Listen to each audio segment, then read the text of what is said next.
Hello everyone, welcome back to the channel. I'm Lego Rebel. And I'm Roger. And this is my assistant Roger. And there's also Vic, who is currently manning the camera. Hi. Now in today's episode, we are going to show you some custom what if Marvel characters were in Star Wars minifigures.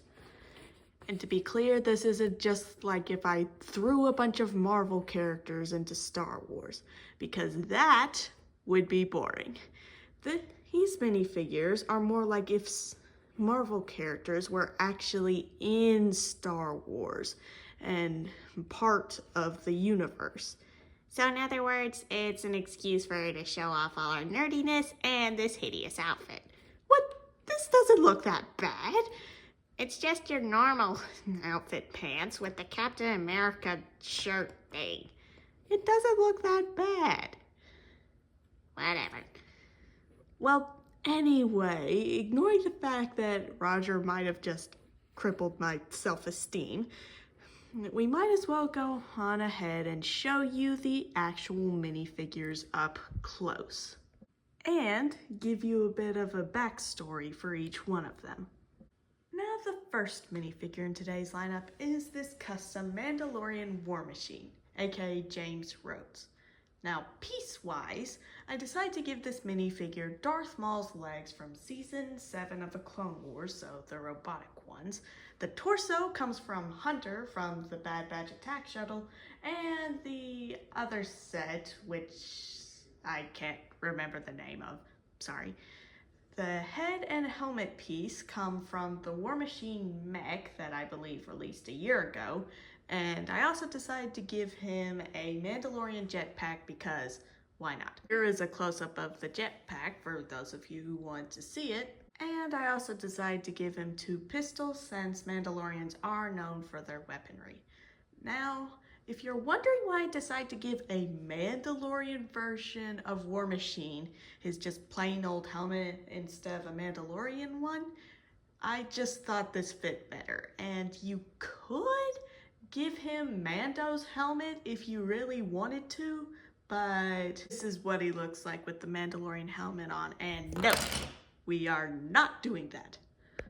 So yeah, that's why I didn't go with the Mandalorian helmet version. Now, time to actually give you the juicy lore that I came up for this minifigure.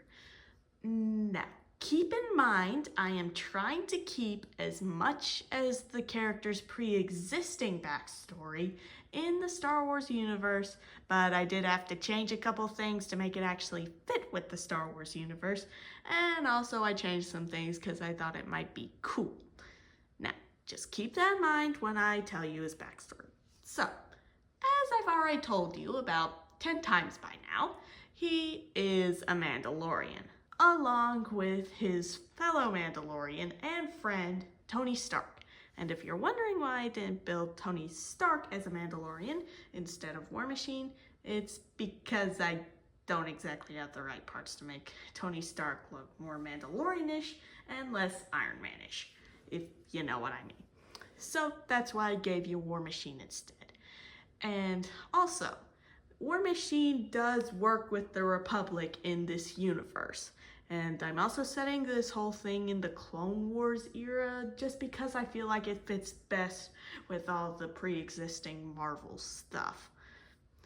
Anyway, so during a battle with Separatists, Rhodey, yes, I just called him Rhodey, unfortunately lost his legs during the battle. So that's why I decided to give him Darth Maul's robotic legs to make it look like he got his legs replaced with robotic ones, like Darth Maul. And yes, I know that he technically got his legs paralyzed in the MCU. I just feel like it would be cooler if he got his legs chopped off. So yeah, that's basically the backstory that I came up with him. And overall, I think I did a pretty good job on this minifigure, just not with the actual Mandalorian helmet. Now the next minifigure in today's lineup is this custom Jedi Black Widow, aka Natasha Romanoff. Now, to those of you who might think to make her a Mandalorian bounty hunter or something, there can only be so many Mandalorians in a Marvel Star Wars crossover. And besides, if you keep making every other character a Mandalorian, it starts to get a little repetitive now, doesn't it? So I decided to switch things up a bit and make her a Jedi. Now, piece-wise, I decided to give her Luke Skywalker's torso and legs from the Dark Trooper attack set, but with an extra tan hand. And I also decided to give her normal hair and headpiece. A bit basic, I admit, but look how cool this looks. Look at the backside for those who want to see it, even though it's kind of basic, I admit. I also decided to give her 2 blue lightsabers because I just felt like they fit her overall aesthetic, you know? And now for the juicy, juicy lore. And yes, I will keep calling it that. Don't judge. Now, Natasha Romanoff's backstory is she was kidnapped by the evil separatist division Hydra. Or at least Hydra is a bit more evil than the rest of the separatists in this universe. Anyway, and she was trained to be the ultimate Sith Hydra assassin.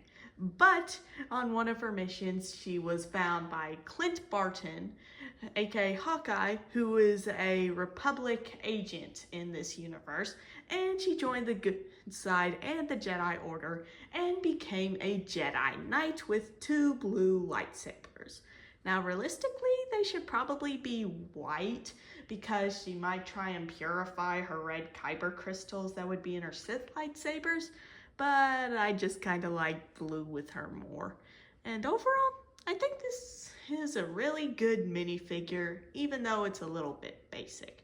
But don't you dare call it basic to my face. Now the next minifigure in today's lineup is this custom clone Captain America. Or I guess in the original universe, his name is Steve Rogers, but I'll get to that in a minute. Now, piece-wise, I decided to give him some normal 501st legs, a white comma because the black commas on Bricklink are stupidly expensive, a Coruscant God torso, the shoulder pauldron comes from the Captain Rex that's in the UCS Matter, and the $13 Captain Rex Y-Wing microfighter.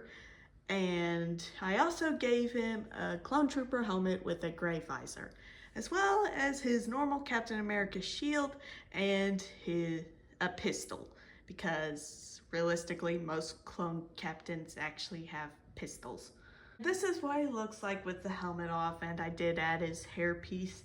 And the headpiece, I think, is in a bunch of sets, but notably it's Han Solo's, or young Han Solo's face print, as well as Steve Rogers' face print in a Marvel What If set. And this is what he looks like on the back, and I decided to give him one of those Republic backpack thingamawhatsit thingies. Well now, I guess it's time to tell you his backstory, or as I like to call it, his sweet, juicy, juicy lore. Well, anyway, so the backstory I thought of for him is the Caminoans were experimenting with a bunch of genomes and DNA one day, trying to create some super soldier clones, and almost none of the experiments made it out alive, except for Captain America and a few others that weren't exactly what they were hoping for, but they did decide to kill them and be monsters. Anyway, now think of Captain America in this universe like the Bad Batch, just on steroids, and without all of Tech's intelligence. And he is also the captain of the 776th Legion. Why did you call it that number of all numbers? Because, 1776? Huh? July 4th, 1776? What does that have to do with anything? It's the year they wrote the Declaration of Independence, and he is Captain America. Get it? No. Never mind, I'll teach you about American history later. So yeah, that's basically why it's called the 776th Legion. And the reason he is captain and not commander is because his general, Natasha Romanoff, has herself a Padawan, which I'll show you in a second. And hopefully I'll be able to make a Star Wars version of Bucky Barnes one day, but until then I'll leave out that part of the backstory for Captain America. Oh, also, his name in this universe isn't Steve Rogers, it's just America. Now I know what you might be thinking, America is a girl name. Well, I looked it up and technically it's a gender neutral name and it's just trendy for girls. But still, it can count for a boy name. And overall, I think this is one of my favorite minifigures in the video. Now, for the final minifigure in today's video, we have this custom Jedi Spider-Man, aka Peter Parker. Now, part-wise, I decided to give him his Spider-Man No Way Home legs. The torso is from Kai from the Lego Ninjago movie, just with tan hands. The headpiece is Luke Skywalker's, and the hairpiece is probably in like every other Lego City set. Sorry, I can't give you an exact minifigure for the hairpiece, it just appears in way too many sets. And I also decided to give him a blue lightsaber to help tie in with his original color scheme. And now if you're wondering why I didn't give him red and blue Jedi robes or just tan robes, that is because A, tan robes are boring and like the desert of Tatooine, and B, it's mostly just because about the red and blue part, red and blue Jedi robes just don't exist. And really, red and black Jedi robes don't exist either. Well, at least ones that are actually made for male minifigures. They do have a couple Night Sister ones, but like the name suggests, they're for females and more for a Scarlet Witch thing, which I'm kind of spoiling if I ever end up making more figures. Anyway, and this is what the backside looks like for those of you interested. And now, it's time to give you the juicy lore drop. Now, the backstory I thought of for Peter Parker is this. When he was roughly 3 years old, he was discovered to be Force sensitive and was taken into the Jedi Order by his uncle Jedi Master Benjamin Parker. And he was trained by his uncle. And when he was still a youngling, he went on a youngling field trip thing to a lab and was bitten by a radioactive spider. Now, this didn't give him the ability to like shoot webs and stuff from his bare hands. It basically just helped him enhance his force powers. So it gave him extra forciness, basically, if that even makes sense. But one tragic day when he and his uncle were fighting a bunch of space pirates, his uncle got killed. And so, instead of letting Peter have time to mourn for his uncle, the Jedi Council just decided to assign Peter a new master, which is Natasha Romanoff, and also make Peter a commander of an entire army, for some reason. Anyway. And I'm also saying that he developed some web shooters inspired by the bite he got from the spider, so he can like climb rocks and stuff easier. And that's pretty much the backstory that I thought of for him. And hopefully I can improve on the minifigure in the future because I really want to find a better leg piece than those Spider-Man No Way Home's legs. I don't know why, I just feel like they could be improved somehow.